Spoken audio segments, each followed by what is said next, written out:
morning. This is Rich Sierra, president of the Florida Small Business Legal Center and host of the Business SOS podcast. This is episode number 29 of Business SOS. We're very excited as we continue providing some great content for our business owners that are listening to our show. Today we have a special guest. I'm very excited for today.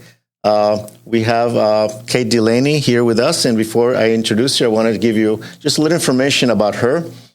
Kate Delaney is an award-winning national broadcast personality. She has interviewed over 16,000 people, including U.S. presidents, countless of celebrities and sport legends, and her 20 years in her radio and television career. She won an Emmy for a special report on AIDS epidemic in New Mexico, several Golden Mics for a series on immigration. She's a best-selling author of several books, including one that we will be speaking about today, Deal Your Own Destiny, Increase the Odds, Winning Big, and Become Extraordinary. She also is the host of America Tonight radio show, which reaches over 3 million listeners nightly through many stations throughout the country. Kate, welcome to the show. Rich, thank you. It's a pleasure to be on. I want to just show to our audience the book. We also have this in our YouTube channel and under youtube.com/@RichardSierra. So I'm actually showing the book, the cover of the book, Build Your Own Destiny. I read the book twice. I read it first time, and then I read it again to prepare for this interview. I'm excited about this book. It's inspirational. It really relates to business owners. I related to it. I'll probably read it again just to get, every time I read it, I get more out of it. So tell me, what motivated you to write the book? Well, I feel like there's so many people that I would come across, Rich, so many business owners, so many entrepreneurs, so many, frankly, people in the C-suite that were struggling as far as expanding and growing and globally and that kind of thing, that felt like they were questioning what the motivation was, how to get there, dealing with rejection, dealing with complacency. There were so many different issues that I came across in my speaking career that I thought, I have to tell the story. I have to tell my story. How did I get from being rejected 500 times to finally breaking the so-called glass ceiling and getting the job that I wanted? And what did I learn along the way from people who might have had a different path, but had to do maybe something a little similar? Tell me more about, 500 rejections. Many of us, including myself, I'm not sure if I would have continued that path after getting so many rejection letters. What kept you going? What motivated you to continue? And I believe that you would have continued even if 1,000 letters would have come in. So what really pushed you? What drove you to continue? I felt like it was my destiny. I felt like if I didn't pursue what I wanted to pursue, that I would have regrets. And I didn't want to live with regrets. I didn't want to look over my shoulder and think what could have been. I wish I had done that. I didn't want to have that feeling. So I knew if I kept digging, I really felt like I would eventually get that break. Did I think it was going to be that many rejections? No. But I knew I had to continue to chip away at it, to be as positive as I could, to not listen to the critics. And often the critics, and many of the people listening to this podcast know it, are the people that love you because they don't understand why you're pursuing something that seems like it's an impossible reach, and why, if you're smart, if you have other skill sets, why aren't you pursuing another path that could be maybe even more lucrative? You're right. So for the benefit of the listeners, what was that goal, that dream that you were pursuing? My goal was, at the time, I was a television anchor reporter, but my goal was to do sports because I like sports. As much as I was a content junkie and I loved news and information, I really, really loved sports. I liked the competitive nature of it. I liked learning about athletes. I watched sports growing up. I played tennis and golf, and I just was drawn to that. But So I knew that's, once I did it, once I had a chance to fill in for someone, it was actually on the radio and on TV, I had the same opportunity. I knew I had to do this. I knew this is what I wanted to pursue. How did it feel from when you got that big break, from getting the rejections letters to that, when you knew that, like, you know what, this is breaking my way? Oh, it was amazing. It was amazing. It was like, it sounds weird, but it's kind of like if all of you look up into the sky and you see those big puffy clouds, it was like I was floating on a cloud. I had that feeling that people try to capture when they meditate. I fell into the gap. I felt fantastic. I knew this was absolutely the right avenue for me. And I wanted more of it. I wanted to be able to get to the highest level I could get. And that story kind of relates to business ownership, because sometimes as we pursue, the reason we go into business because we believe we can do it better than anybody else. We believe they're problem solvers. We believe that, our way is a way that we can make a difference, and for ourselves, for our families, and we can make money at it. But the road to business ownership comes with a lot of challenges, a lot of rejections. And at least from my experience, that you feel in this roller coaster ride, sometimes you showing up, you keep doing it, and then you get that break. And you feel like, I got it. This is good. So I relate to that story because simply it's just, half of the battle is showing up. Half of the battle is showing up. It is showing up. And I think what you said is absolutely 100% right. That feeling, knowing when you finally turned a corner, that if you keep going, even if you have a few little turns in a couple of different directions, you're absolutely 100% doing the right thing. You feel it, you know it, and now you have what we call momentum. You start to get a little bit of that momentum, and it gets exciting. Yes. One of the stories, one of my favorite stories in your book is the locker room story. Can you share the story with us? Sure. Finally, I get a break, and I'm doing a talk show. I'm going to do a talk show in Dallas, Texas, and it's a huge station, and it's all guys, and it's all people that have grew up in that area. And I grew up outside of Philadelphia, of course, an Eagles fan, and this is the Dallas Cowboys locker room. And when I come to town, one of the other talk show hosts suggests, listen, you have to go in that locker room because you're going to be criticizing players, you're going to be praising them, you're going to be talking about all kinds of things. And people are going to be watching and listening to what you have to say. And they wanted me to cover something. So I had to go cover something. So I find my way to the Dallas Cowboys. They're having a practice, and I have a chance to interview some of the players. And the first thing that happens, I arrive at the desk, and I tell the guy behind the desk, the security guard, I'm here for the Dallas Cowboys. And he goes, "Oh, you're down the hall the other way." He thought that I was there for cheerleader tryouts. Oh my God. I don't even know if I put that part in the book. And I tell it when I speak. And so maybe in a way I was flattered. Okay, so you think I look like a cheerleader, but I'm like, no, I'm Kate Delaney. I'm new. I'm going to be on the ticket, a big, huge station. And he was just flabbergasted, shocked. He almost didn't believe me. And then said, okay, go down to the left, and there's where the locker room is. And I went in the locker room, and you could hear a pin drop, basically, when I went in. I was looking around, and there was guys that were in various forms of dress. I always say you look up. Everything's good when you look up. So I was looking up as much as I could, Rich. I'm looking up. They were in towels and getting dressed and whatnot.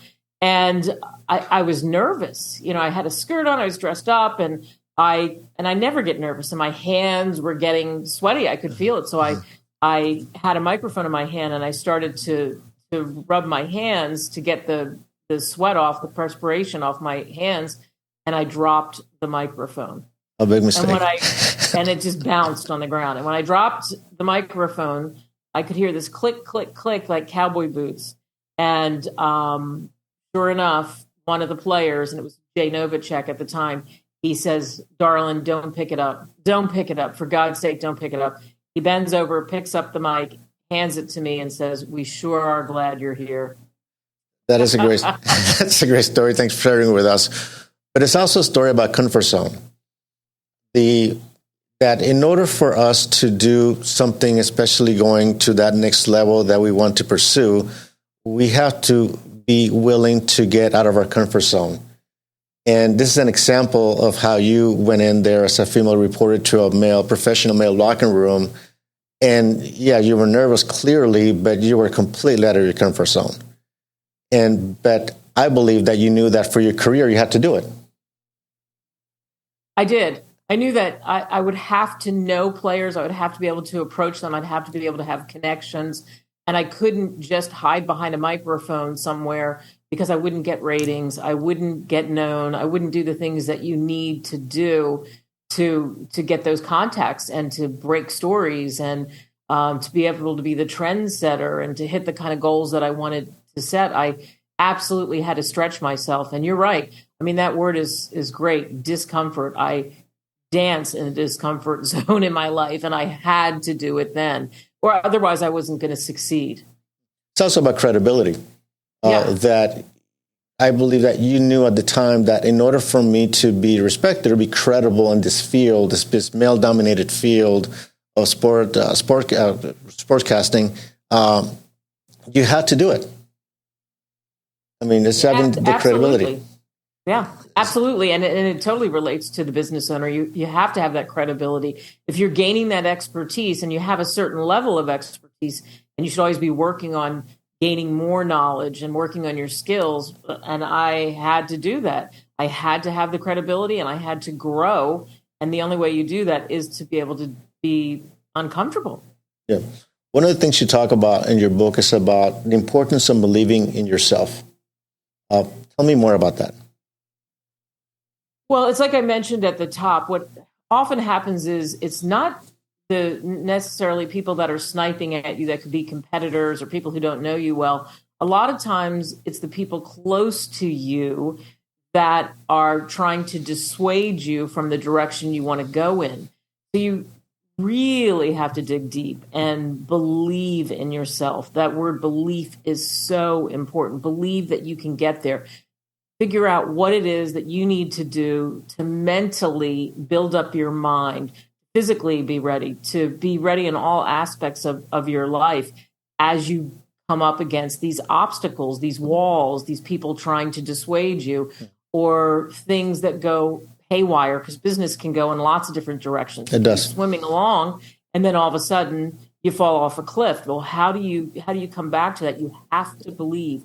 And you also said this, where you believe that you can do it better. You believe for your family you can make more money. You believe that you can add to the community. You believe that you have the right product or service that can be the solution for a whole lot of people. And you have to absolutely 100% have that belief day after day after day after day after day, because it's never overnight. How do you find the motivation? Because in business ownership, there are setbacks. And, I've been in business now as an attorney for 19 years. Before that, for another 10 years, I run an online company, marketing company. So, and there are times that you're like, I've done everything.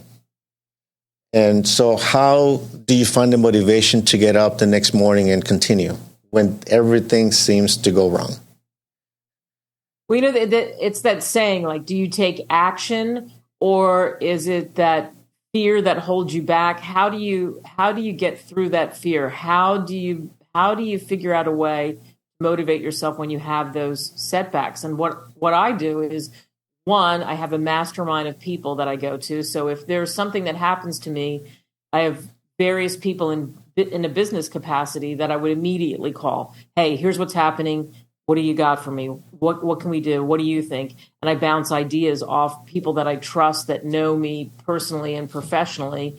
And then I have also mentors that I would reach out to. I think it's key to have those kinds of people around you, that when you're in a slump, when something blindsides you, that you can go to seek their advice. They're not telling you what to do, but they're seeing the problem from a different angle. And because you have that relationship, they can give you some of those really credible suggestions that may help you get to whatever it is you're trying to get to, and pull you back in and keep you on that path. And they believe in you. So that's going to make you feel good. You need raving fans. You need some people who believe in you. Even if it's one person, you have to have those people in your life. I always say, you got to stack the deck. You got to stack the deck with raving fans, not people who don't believe in you. I agree with that. There's a quote in your book. It might be, it's a section actually. It says, name your dream, find your mentor, build your advocates. Yeah. I mean, you have to call it out. Some people, I had a conversation once with Matthew McConaughey, and one of the things, the famous actor, one of the things he says is, write it down, put it in your pocket, put it in your wallet, make sure that you see it, look at it every single day. And I think there's something to that. I journal every day and I write down the same goals, the objectives in a space in that journal every single day, so that when something tough happens, or even if great things are happening, I look at it, I remind myself, what is it? What am I trying to achieve? Yeah, I think writing things down are very important, and I keep the track of things on a daily basis because I look at trends. I'm not really too much of a looking backwards too much, simply because it's just whatever's in the past is gone. I cannot turn back time, but it gives me trends, and it gives me going forward. So I keep track of daily revenue, daily sales. What are we doing on a daily basis? And then I look at trends. Where were we at this point last year, to kind of give me an idea where we're going. So daily tracking is important. I mean, that's the way. I mean, I know people keep track of, revenue by the month, by the quarter. We don't get paid by the month. We get paid the quarter. We focus on a daily production, at least in what we do, is what we do on the day. That's what matters, that production, that discipline on that daily basis. That cumulative effect, then you see the results. It will not happen overnight. And you talk about, and I don't listen to the book, but I think I listened to one of your speeches, you talk about the power of patience. Tell me more about that. Yeah, I say the three things. You have to be patient. You have to go all in. You have to go all in. You have to remember that patience pays. And then the third thing I talked about just before, stack the deck with raving fans, because you're going to need people that support you. So the patience part is very key, because you said it right when we started talking, and initially when you cracked open the mic, the rejections. So how do you overcome rejections? How do you overcome setbacks? How do you overcome things that make you uncomfortable? And how do you keep pursuing that goal? And I like how you say the daily goal, because you're right. You should break it down in a granular level, where you do it daily, you do it monthly, quarterly, all that kind of stuff. But to be able to see it and to be able to chart it and to look at trends, absolutely 100%.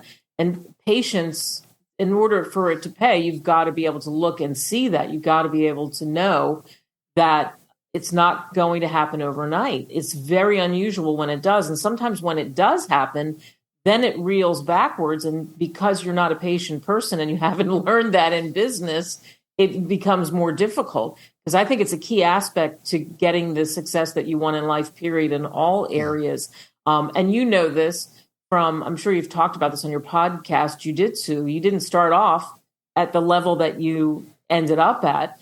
You had to have the patience. You had to be able to train and learn and have the skills. That's why a lot of times when you do something athletically, I mean, even playing tennis at a club level, or going and playing with friends once a week, how do you get better? How do you, what's the goal of that? And I think athletics lends itself to business because of the patience you have to build up those skills to get better at what you're doing. Because again, it's not going to happen overnight. It's a step-by-step kind of thing. And it's really tough because, we want success. Most of us want success right away. I mean, we have fast food is huge for a reason. Yeah. Drive through, get your food, boom. We don't want to take an hour to cook. We don't want to take 45 minutes to cook. We're a nation of people that like things to happen quickly. Yes, that's a great point. And, I've been doing martial arts since I'm 9 years old, and on and off. And the last 10 years, trained judo and jiu-jitsu as well. And they're very humbling sports. You got to leave your ego at the door. There's a lot of bruises, a lot of tears. And what I learned, especially, and I started doing Taekwondo as well when I started my martial arts career, if there's a career in that, there are no shortcuts. The belts basically show the level that you have achieved at the time. And what happened as when I was trained for competitions, like before COVID, I trained every day. I trained like 10 hours a week. And you did not feel you were improving, but your instructors knew you were improving. And you don't see that. you say, I'm not getting better. I'm not getting better. I'm still showing up. And you cry and you get bruised and you get injured and you cry again. It's a lot of crying in martial arts because you're frustrated, get choked, you're armbarred. But then, then you go with somebody who is just starting out or somebody who just perhaps not at your same level. You realize, this is beginning to work. This actually works. I'm learning. So what happened is, as we in our business career in martial arts and sports, people don't realize that you're actually improving slowly and you do not see the improvement as you're going forward. And that's where the impatience comes in. Wow, that's a great example because that's difficult. And I'm sure there are so many people that quit, that give up, like, I like this, but I can't do it. I can't do this. I'm not going to get there. The giving up is the thing. And that's the deal. If you just hang in there, I mean, how many people give up versus the people that keep moving forward? I think you find that success. You really do. Patience is key to success in business and other areas of your life. Yeah. Getting the right mentors, as you mentioned in your book, are very important. The right coaches are important as well, simply because we cannot keep beating our head against the wall and thinking that things are going to change, which is the reason I wrote my book, the Business SOS, 8 Common Legal Mistakes Business Owner Makes and How to Avoid Them, because I found out that business owners, as I now 19 years in practice, I've interviewed several thousand business owners through my career, the problems were the same. They were the same problems. And they were dealing with contract issues. They were just not getting advice. They were not reading their own contracts. They were doing deals without a contract, investing in businesses. They were the same problems. And I'm like, I need to catalog these. I need to mention them and talk about them. So other business owners, if they see these yellow lights and they say, okay, maybe, I can recognize something that could happen. Let me call an attorney. So, that's kind of the reason I wrote the book as well. It's simply because it's just the fact that they just run into these mistakes. They don't get the professional advice they need. And then they quit because they just didn't know what they were doing. So. Yeah, your book is so good. Your book should be a must-have read for people in business. And I'm not just saying that because I'm hearing your podcast, but I really, truly, Rich, and at any level, whether you're starting a business, you're mid-career, you're getting out of one business and getting into another business, you're getting into business with friends, which can be tricky, and all business lawyers know that, or getting into business with whoever in a partnership. And your book really lays that out. And if you, as you say, you get to those yellow lights, and then perhaps it's not as dramatic, and you can save yourself a lot of money, a lot of heartache, and a lot of time. One phone call can make a difference. Yeah. Just that quick phone call, say, am I going the right way? Okay, you need to get the proper direction. But, thank you, Kate. I appreciate that. You talk in your book about the danger of complacency. Tell me more about that. Yeah, and it's happened to me. I mean, I think it happens to all of us, no matter how ambitious you are or what you've achieved. And there's that danger, too, when you achieve certain things. Like, here's the thing. Life, it sounds so cliche, but life is a journey. Business is a journey. And it's not about the destination so much. Yes, you have to have the goal and you're going along and all of that. But it's all of what happens in the journey. You have to be able to be flexible and have to be able to pivot and do the things that you need to do to find that success and to keep learning and growing. I've said this a couple times now, and get those extra skill sets. Because once you've achieved a certain amount of success and it's automatic, and it becomes what I call set it and forget it. So if you're on set it and forget it mode, hey, we're making plenty of money, everything's good, and you're just checking in every day. You're just getting up, doing the thing, you're happy, but you're not looking down the road. You're not looking at what's happening with technology. You're not looking at, I love the word trends, which you said, you're not looking at the trends. You're not looking at the competition. You're not looking at maybe how customers are changing. Are you paying attention to your really super great customers while you're busy, your company's busy working on new customers? A lot of times the customers you've had for a long time get sort of pushed off into the cheap seats because you think it's plug and play and it's automatic. but you got to take care of everybody. It's very easy to fall into that complacency zone. And I've done it where I hit a certain amount of success with a network. I'm doing well. And I'm thinking, yeah, I'm focusing on other areas of my business.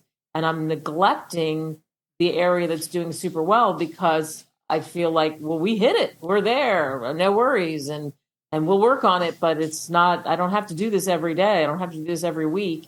And then suddenly you get a curveball and now you got to deal with a fire. You're right about that. I think about business, excuse me, just like martial arts, can be a very humbling experience. And I've experienced that myself several times in my career. But, you got to basically roll over and laugh and move on. But there are challenges along the way. And, I tell in my podcast to my listeners, something is going to go wrong along the way. You cannot get comfortable.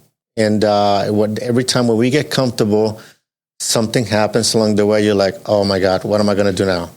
And then you kind of figure it out. And then you go back to that level of drive, that energy that got you in business, got you started the business in the first place. You go back to the foundation, to the basics, to the fundamentals that you said, okay, that made you successful in the first place. Sometimes, myself included, we feel that, you know what, I don't have to do that anymore. I don't have to do all this follow-up. I'm getting all these calls. Everything is good. And then, you find out that, something could happen along the way, whether like it happened with COVID, that people couldn't see you at the office. You got to completely change your business model and adapt. Something could happen along the way, or perhaps a new competitor comes in and just decides to use your marketing strategy or decide to emulate you, but also offer a better service or more efficient service. Anything can happen. So as a business owner, you cannot be complacent. You have to be focused on your business. You do. And it's such a hard thing, right? Because you also get tired and you think, well, I don't have to worry about this now. I've arrived. Like the most dangerous thing is I've arrived. No, we haven't. No, you haven't. You don't ever say to yourself, I've arrived. You talk to any of the greats like Warren Buffett. I'm trying to think of some people like Mark Cuban. He's been in the news lately. I've had many conversations with Mark Cuban. He was never complacent. He was never satisfied. And people dissuaded him every step of the way, including when he thought when he had the broadcast that he was using on the internet that made him so much money, that started everything for him, people thought it was ridiculous. And then it's what led to him becoming a billionaire. And he had to have patience. He had to not be complacent because there were so many obstacles in his way. This also goes into the risk-taking that we as business owners take. I mean, if we believe that we're doing the right thing, we believe that this is our passion, my philosophy is just go for it anyway. You're not going, even if it doesn't come out the same way you planned it originally, you're not going to be in a worse position that you were before by not trying it. Does that make sense? Yeah, my saying is leap and the net will find you. Yes. Because if you don't, it goes back to that regret. And what's the worst that can happen? Then if something you try doesn't work, maybe you learn something else and then you go in a different direction. It works even better. I think one of the problems, Rich, is that a lot of people have, I find it often when I'm speaking, that I'll ask people in the audience how many are perfectionists. And of course, they all, like half of them, more than half, raise their hand. And they don't, that's kind of that fear that holds them back. If it's not perfect, if it's not completely planned out, I'm not going to take the risk. They don't want to take the risk. They have to have it. They have to have the guarantee. But in business, there's no guarantees. In life, there's no guarantees. No, there are none. And, I tell that to my friends. I belong to a mastermind group of attorneys called the Advocates Boardroom. And I tell some of my friends, I give them the strategy and I'm like, you're overthinking it. As you grow, you got to make bigger decisions faster. And we don't have the luxury of time. Time does not stop for any one of us. So if you're 60, 70% confident that the decision is the right one, just go for it. We're never going to be 100%. And in marketing, and I did a marketing segment, because I have a marketing degree from the University of Tampa, and that's kind of my background as well. And I said, most of the marketing it's not going to work. I mean, that's the reality. So all these advertising that we spend, or social media, none of it is going to work 100% of the time. What is not going to work if you do nothing. If you do something, the cumulative effect of all the marketing that you do will work. So I said, don't overthink it and just do it. Just do it. What's worse can happen?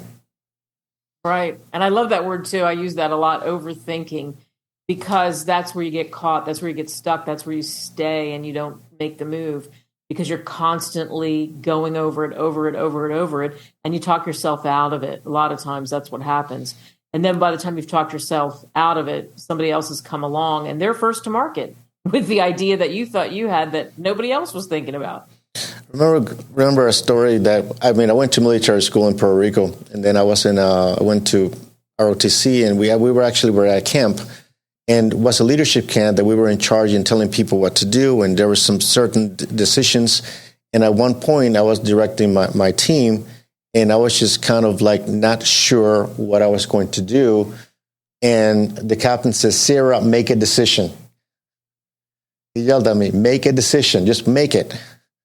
And that stuck with me for like 40-something years because, we have this aversion of making decisions thinking that is the wrong decision. Just make one. You think about it, just make it. You can always adjust it, but make a decision because otherwise you're paralyzed by overthinking what is going to happen. And then people get paralyzed sometimes, especially in business.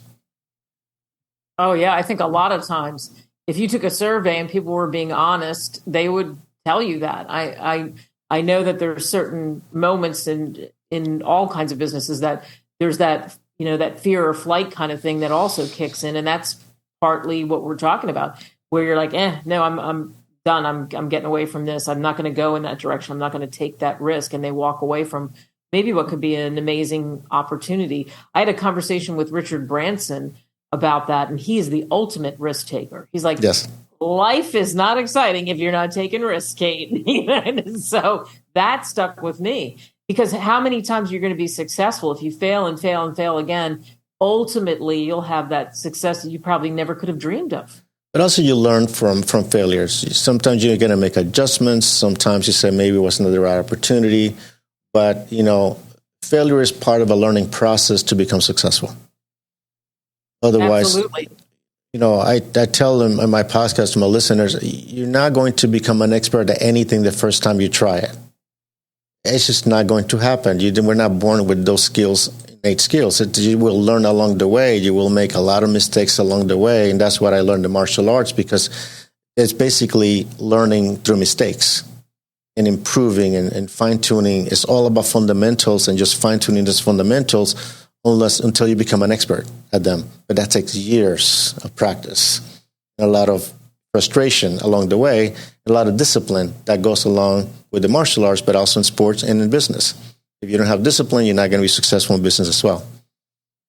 Right. Yeah, I agree. I want to talk about a topic that is super important. You talk about the art of influential listening in your book. Tell me more about that.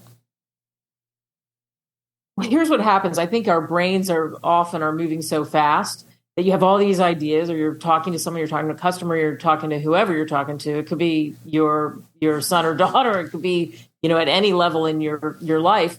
And they're trying to have a conversation with you to tell you something, but you're thinking about what you're going to say next. And you're not really hearing what they're saying. I mean, there is an art to, and to becoming an influential listener, you have to take a pause and kind of empty that head out of all these ideas that are floating around there in your head and really focus on that person who's on the phone, that person who's standing next to you, whatever form of communication, and pay attention to what they're saying. Listen to understand.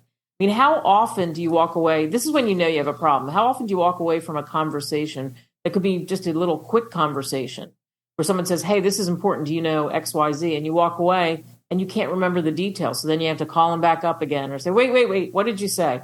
How many times in your life are you saying, I didn't know that, but you didn't clarify until after you were already away from the person. Yeah. Because you're not listening to understand what they're saying. Let them make their points, really absorb what it is. And if you don't understand it, ask the questions so that you then remember what they've told you. I think the other thing to becoming an influential listener is you got to get rid of the distractions. We live in the world of distractions. We live in the world of attention spans of 7 seconds, Rich.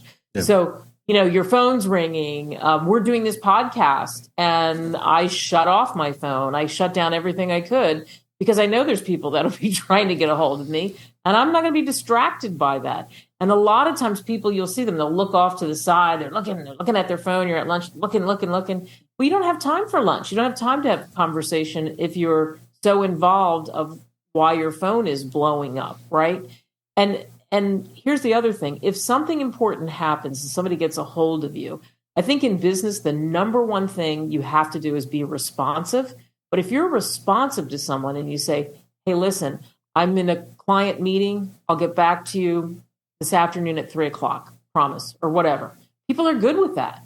You can easily do that and shift instead of dropping in the middle of what you're doing to attend something else that maybe is not even an important thing.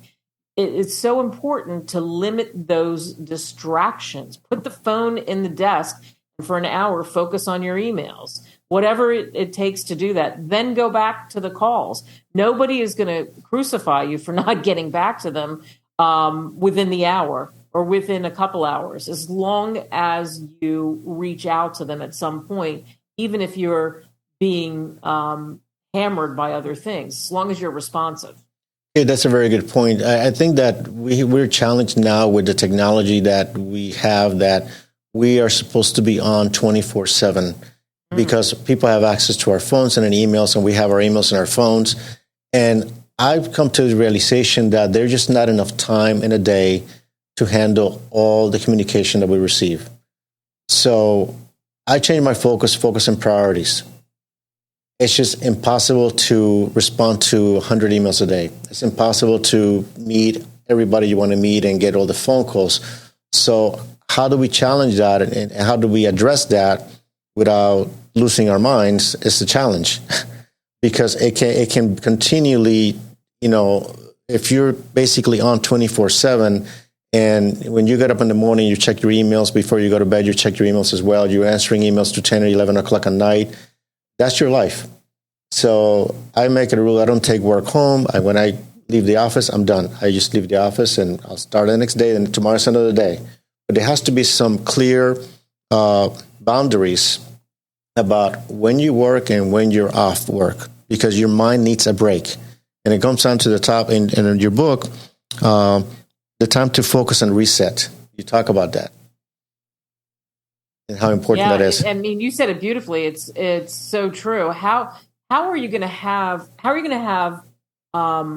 what it takes? How are you going to have the juice? How are you going to have the creative energy that you need day in and day out if you don't focus and you don't reset? And it's important during the day to do that. I mean, sometimes if I'm getting hammered by all kinds of things, I'll know if I'm moving along too fast. I'll take a walk around the block. I'm blessed to live less than a mile from a beach. I'll go down to the beach and I'll walk on the beach, come back, boom, I'm focused and I'm ready to go because I took that mental break and now I'm back focusing on what it is I need to focus on. And if you can't focus, you need to push it aside, because that's when you make mistakes, when you're just rushing to get things done. And trust me, I've done it. It's like when you answer an email and you haven't read the whole email, you think you get the gist of it, but then you don't see what the last paragraph was or the last line, so you miss the whole point of the email. I bet that happens to a lot of people who are listening to this podcast, because you're just trying to respond fast. I'm going to give you a hack that I use in my email Outlook, that you can actually have a 5-second delay in your email. So when you click send, it gives you kind of a 5-second delay, just in case you realize you made a mistake. You can stop it before it goes out. And that's good. Yes, and I've used it many times. It's like, oh my God, I forgot this. It's a typo, and I'd be able to stop it. You can go up to 10 seconds, that's soon, but I think 5 seconds, sometimes it makes a difference. You realize, I did not put an attachment there, or I forgot, maybe I'm sending it to the wrong person. That 5 seconds can be a lifesaver. It's right there in Outlook. So check it out today. Yeah. We have a few more minutes. Kate, how can people find you? There's a couple places you can go. If you want to know more about the radio show, go to katedelaneyradio.com. If you want to find more out about me just in general, and they all have links to books and all of that, go to katedelaney.speaker.com. And you'll find more about media appearances, my career, that kind of thing, where I'm speaking, all of that. I'm going to also have for our listeners, we're going to have Kate's website in our show notes as well, and our YouTube channel as well. So be able to link from there. Before we leave, I want to share with our listeners a quote from your book that I think that I relate to it, and I think our listeners will relate to it. And it's page 137. You talk about the feeling when you accomplish your goal, the thrill, the bone-deep exhaustion, the deep sense of reward after countless hours of invested time and tears is indescribable. That quote, I relate to it because business ownership, as I mentioned in my book, is a roller coaster ride. There are days that you feel that you want to call a utility company and thank them for giving you, electricity. Some days you're looking at your computer and say, "What the hell did I do?" So it happens more often once in a while, but it's business ownership, and that's the reason we go into it, because we're excited, we're thrilled, and when it goes well, you're like in cloud nine, and again, you're euphoric. And when it goes bad, you're like, "What the hell is going on here?"